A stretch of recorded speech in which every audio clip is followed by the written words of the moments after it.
Zaraza hripavcem do sad je potvrđena u preko 1050 slučajeva, no neslužbene procjene kažu da je taj broj i dvostruko veći.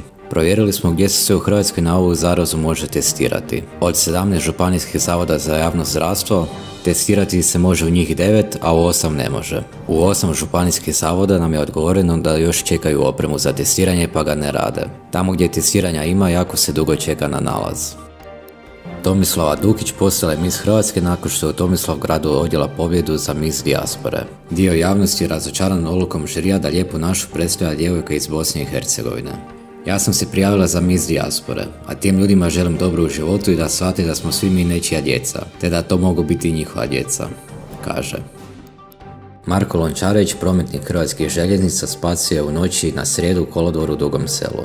U prolasku je ispao vagon teretnog vlaka i poderao 300 metara kolosijeka. Gotovo ju je uništio. Trčeći sam uskočio na predzadnji vagon u pokretu i prisilno zaustavio vlak. Sve se odvilo jako brzo, no najbitnije da je sve na kraju dobro završilo. Samo sam radio svoj posao, rekao je skromno Lončarević.